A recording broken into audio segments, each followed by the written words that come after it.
Hello everyone, इस video में हम न्यूक्लिक एसिड पार्ट 2 स्टार्ट करने जा रहे हैं, जिसमें हम एक न्यूक्लियोटाइड के 3 डिफरेंट कंपोनेंट्स के बारे में डिटेल से समझेंगे। इससे पहले अगर अभी तक आप लोगों ने मेरे चैनल को सब्सक्राइब नहीं किया है तो मेरे चैनल के नीचे जाकर लाल रंग से लिखे हुए सब्सक्राइब बटन पर क्लिक कर प्लीज़ मेरे चैनल को सब्सक्राइब कर लें और बेल आइकन को भी प्रेस कर लें ताकि आने वाले मेरे हर एक वीडियो का नोटिफिकेशन आप लोगों तक पहुँचता रहे। इससे पहले की वीडियो में हम लोगों ने देखा था कि न्यूक्लिक एसिड बहुत सारे न्यूक्लियोटाइड्स के बने होते हैं। न्यूक्लिक एसिड 2 टाइप्स के होते हैं, डीएनए और आरएनए। डीएनए भी बहुत सारे न्यूक्लियोटाइड्स के बने होते हैं, आरएनए भी बहुत सारे न्यूक्लियोटाइड्स के बने होते हैं। यह भी देखा था कि एक न्यूक्लियोटाइड में 3 डिफरेंट कंपोनेंट्स होता है, नाइट्रोजनस बेस, शुगर और फॉस्फेट। न्यूक्लियोटाइड के इन 3 डिफरेंट कंपोनेंट्स को एक एक करके हमको समझना है। सबसे पहले नाइट्रोजनस बेस। नाइट्रोजनस बेस क्या है? तो यह एक हेट्रोसाइक्लिक ऑर्गेनिक कंपाउंड है। पहले लिखता हूँ फिर समझाऊंगा। It is a heterocyclic organic compound. यह एक स्ट्रक्चर है जिसमें 6 कॉर्नर्स है और 6 में से ईच कॉर्नर पर कार्बन एटम है। मीन्स हर जगह carbon carbon carbon carbon carbon atoms हैं। एक और स्ट्रक्चर बना रहा हूँ जिसमें भी टोटल 6 कॉर्नर्स है, लेकिन इस 6 कॉर्नर्स में से 4 कॉर्नर्स पर कार्बन एटम है। यहाँ कार्बन एटम है, यहाँ कार्बन एटम है, यहाँ कार्बन एटम है, यहाँ कार्बन एटम है और 2 कॉर्नर्स पर नाइट्रोजन एटम्स है। इसे बोलेंगे होमोसाइक्लिक, साइक्लिक फॉर्म में है, लेकिन इसे बोलेंगे होमोसाइक्लिक और इसे बोलेंगे हेट्रोसाइक्लिक। तो नाइट्रोजनस बेस जो होते हैं वह हेट्रोसाइक्लिक होते हैं, इस तरह के। मीन्स कॉर्नर्स पर कार्बन एटम्स के साथ साथ नाइट्रोजन एटम भी पाए जाते हैं। इसमें चूंकि नाइट्रोजन पाए जाते हैं इसलिए यहाँ पर नाइट्रोजनस लगा दिया गया है। यहाँ पर एक स्ट्रक्चर बना रहा हूँ नाइट्रोजनस बेस का। यह पिरिमिडीन का स्ट्रक्चर है, आगे हमें समझना है। इसमें हम ये देख रहे हैं कि नाइट्रोजन के पास जो 5 वैलेंस इलेक्ट्रॉन्स होते हैं, इसमें से 3 इलेक्ट्रॉन्स बॉन्ड बनाने में खर्च कर चुका है और इसके पास 1 पेयर इलेक्ट्रॉन्स अभी भी बचा हुआ है। इस 1 पेयर को बोलेंगे lone pair of electrons. Means इसके पास 1 लोन पेयर है और किसी भी स्पीशीज के पास लोन पेयर होता है तो उसे क्या बोलते हैं? Lewis base. नाइट्रोजन है इसलिए नाइट्रोजनस, लोन पेयर है नाइट्रोजन के पास इसलिए यहाँ पर बेस लगा दिया गया है, इसलिए इसका नाम रखा गया है नाइट्रोजनस बेस। तो इस तरह से कहेंगे कि नाइट्रोजनस बेस जो है वह एक हेट्रोसाइक्लिक ऑर्गेनिक कंपाउंड है। न्यूक्लिक एसिड में नाइट्रोजनस बेसेस के 2 क्लासेस हैं, पिरिमिडीन और प्यूरिन।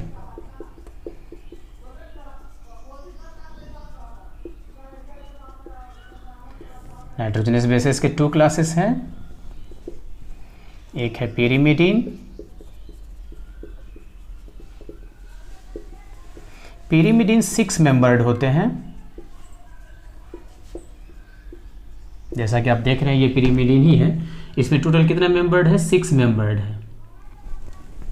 6 मेंबर्ड में से 4 कार्बन एटम्स होता है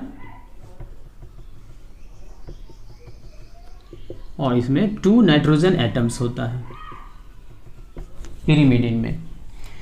प्यूरिन 9 मेंबर्ड होता है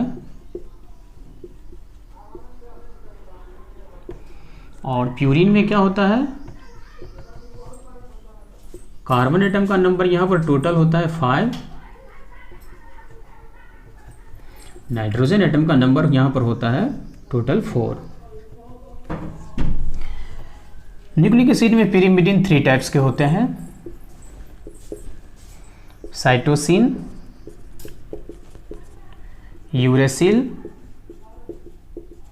थायमीन। साइटोसिन पाया जाता है आरएनए डीएनए दोनों में।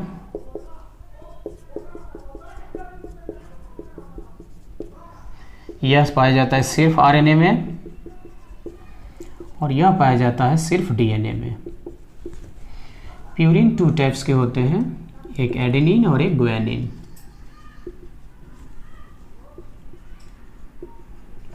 एडेनिन आरएनए डीएनए दोनों में पाया जाता है, गुआनिन भी आरएनए डीएनए दोनों में पाया जाता है। इसे याद रखने के लिए ट्रिक है। इसका फर्स्ट लेटर ए, इसका फर्स्ट लेटर जी, ए जी, Ag किस एलिमेंट का सिंबल है? सिल्वर। सिल्वर एलिमेंट है तो क्या होगा? प्योर। प्योर को किस रूप में याद रखना है? प्यूरिन। प्योर प्यूरिन, इस तरह से याद रखा जा सकता है।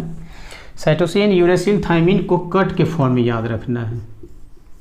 सी से साइटोसिन, यू से यूरेसिल, टी से थाइमिन, याद रखने का एक ट्रिक है। DNA RNA means nucleic acid में पिरिमिडिन और प्यूरिन नहीं पाए जाते हैं। पिरिमिडिन का ये जो 3 टाइप्स है साइटोसिन यूरेसिल थाइमिन यह पाया जाता है, और प्यूरिन का जो 2 टाइप्स है एडेनिन और गुआनिन यह न्यूक्लिक एसिड्स में पाया जाता है। मतलब यह कि साइटोसिन यूरेसिल थाइमिन को हम बोलेंगे, है ना, सब्स्टिट्यूटेड पिरिमिडिन्स बोलेंगे। उसी तरह से एडेनिन और गुआनिन को बोलेंगे सब्स्टिट्यूटेड प्यूरिन्स। या यह भी बोल सकते हैं कि यह पेरेंट कंपाउंड है और यह डॉटर कंपाउंड्स है या डेरिवेटिव कंपाउंड्स है। ये दोनों प्यूरिन का डेरिवेटिव है और यह तीनों पिरिमिडिन का डेरिवेटिव है। और अब हमें पिरिमिडिन और प्यूरिन का स्ट्रक्चर समझना है। पिरिमिडिन के स्ट्रक्चर को बनाने के लिए क्या करना है? वहाँ पर तो बना हुआ है ही, मैं यहाँ पर सिंपल में बना दे रहा हूँ। नाइट्रोजन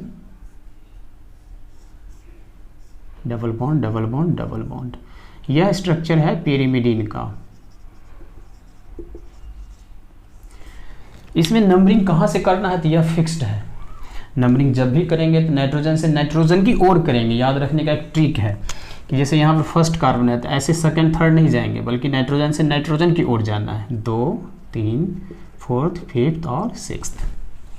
इस पिरिमिडिन में थोड़ा सा मॉडिफिकेशन करते चले जाएं तो साइटोसिन यूरेसिल और थाइमिन बन जाएगा। कैसे?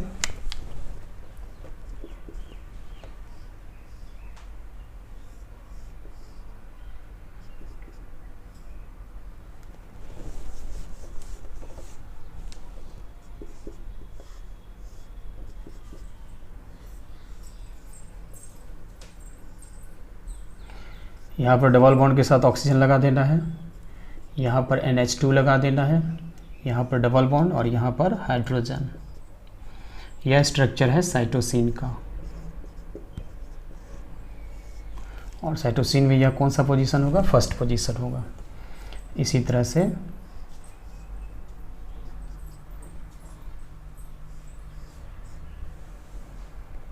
यहाँ पर डबल बॉन्ड के साथ ऑक्सीजन लगा देना है, यहाँ भी डबल बॉन्ड के साथ ऑक्सीजन लगा देना है, यहाँ पर हाइड्रोजन लगा देना है, यहाँ भी हाइड्रोजन लगा देना है और यहाँ पर डबल बॉन्ड। यह स्ट्रक्चर हो गया यूरेसिल का।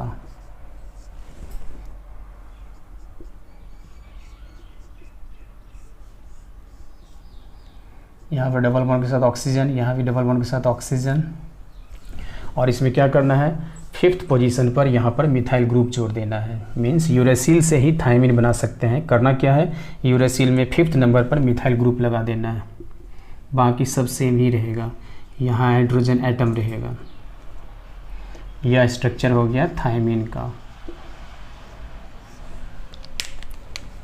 यह फर्स्ट पोजीशन लिखा हुआ है, यह भी फर्स्ट पोजीशन, यह भी फर्स्ट पोजीशन। इन तीनों का जो भी पोजीशन होगा बिल्कुल पिरिमिडिन की तरह ही होगा। एक चीज़ और याद रखना है, पिरिमिडिन का तीनों में से कोई भी जो टाइप होगा वो ऑलवेज शुगर से जुड़ेगा तो अपने फर्स्ट पोजीशन के द्वारा ही जुड़ेगा, अटैच होगा। अब प्यूरिन के स्ट्रक्चर को समझना है। प्यूरिन के स्ट्रक्चर में 2 रिंग्स होगा। एक रिंग जो 6 मेंबर्ड होगा उसे पिरिमिडिन कहेंगे, एक रिंग जो 5 मेंबर्ड होगा उसे इमिडाजोल कहेंगे। दोनों रिंग्स के फ्यूजन के कारण ही प्यूरिन बनते हैं। प्यूरिन का स्ट्रक्चर कुछ इस तरह का होगा। नाइट्रोजन नाइट्रोजन, यह पिरिमिडिन हो गया जैसा कि पहले भी बनाया गया था। और अब इसमें इमिडाजोल जोड़ देना है।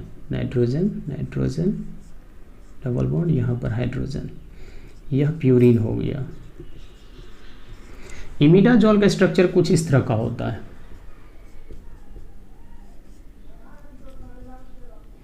यहाँ डबल बॉन्ड और यहाँ पर डबल बॉन्ड।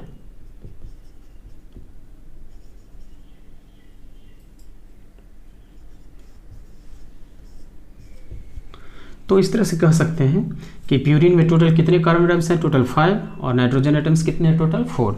इसमें जो नंबरिंग करना है, नंबरिंग यहाँ से करना है इस बार। 1 2 3 4 5 6 7 8 और 9। प्यूरिन में थोड़ा सा मॉडिफिकेशन कर दे तो एडेनिन और गुआनिन बन जाएगा।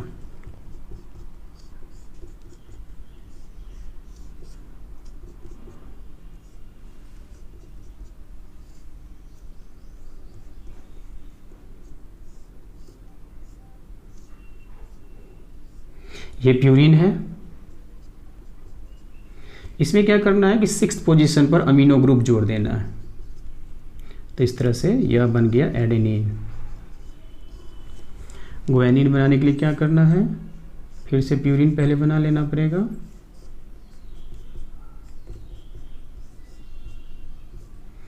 और इस बार क्या करना है कि यहाँ पर ऑक्सीजन जोड़ना है और यहाँ पर NH2 ग्रुप जोड़ देना है।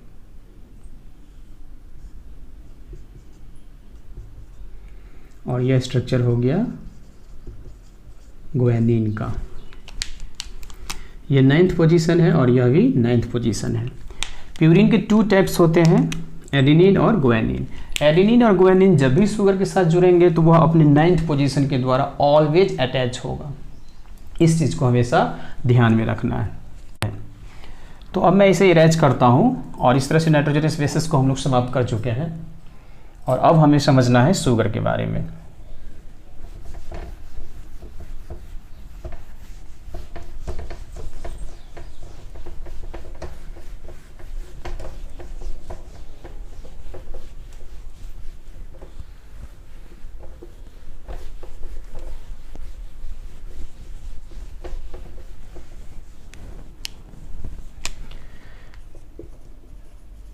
शुगर क्या होता है? शुगर कार्बोहाइड्रेट होता है। कार्बोहाइड्रेट में क्या होता है? मोनोसेकेराइड्स। मोनोसेकेराइड्स का 2 क्लासेस, एल्डोज, कीटोज। तो शुगर जो होते हैं वो एल्डोज होते हैं। शुगर में 5 कार्बन एटम्स होता है, इसलिए इसे पेंटोज शुगर कह सकते हैं। न्यूक्लिक एसिड में ये शुगर्स जो होते हैं वो 2 टाइप्स के होते हैं। एक होता है राइबोज और एक होता है 2-डीऑक्सी राइबोज। राइबोज का मॉलिक्यूलर फार्मूला होता है C5H10O5। 2-डीऑक्सी राइबोज का मॉलिक्यूलर फार्मूला होता है C5H10O4। राइबोज आरएनए में पाया जाता है, मीन्स आरएनए के ईच न्यूक्लियोटाइड में पाया जाता है। 2-डीऑक्सी राइबोज डीएनए के ईच न्यूक्लियोटाइड में पाया जाता है। राइबोज के स्ट्रक्चर को अगर देखें तो इसमें इस तरह का रिंग बनेगा। यह 1st कार्बन, यह 2nd कार्बन, यह 3rd कार्बन, यह 4th कार्बन और 5th कार्बन रिंग के बाहर होगा। OH ऊपर की तरफ, H, OH, H, OH, यहाँ पर H होगा और यहाँ पर CH2OH होगा। यह स्ट्रक्चर हो गया राइबोज का। इसे याद रख लेना है, तभी हम न्यूक्लियोटाइड और न्यूक्लियोसाइड के स्ट्रक्चर को समझ पाएंगे और इसके साथ साथ पॉलीन्यूक्लियोटाइड चेन के स्ट्रक्चर को भी समझ पाएंगे। राइबोज में always 1st carbon, 3rd carbon और 5th कार्बन ही बॉन्ड बनाते हैं। इस चीज़ को भी ध्यान में रखना है। राइबोज के साथ अब 2-डीऑक्सी राइबोज का स्ट्रक्चर बनाना है। 2-डीऑक्सी राइबोज में क्या होगा? बिल्कुल इसी तरह का होगा, बस 2nd नंबर पर ऑक्सीजन एटम नहीं होगा, बाकी सब चीज़ सेम होगा।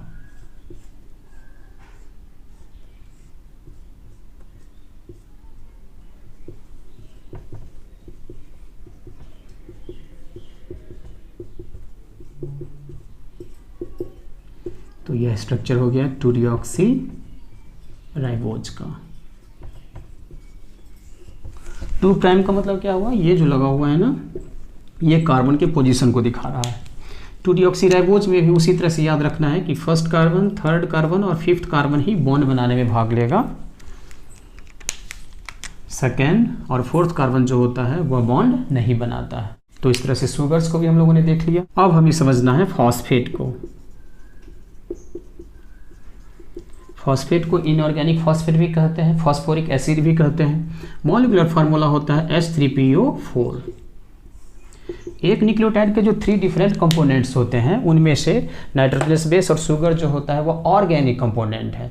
जो फॉस्फेट होता है वही इनऑर्गेनिक कंपोनेंट होता है। इसका स्ट्रक्चर तो बहुत सिंपल है।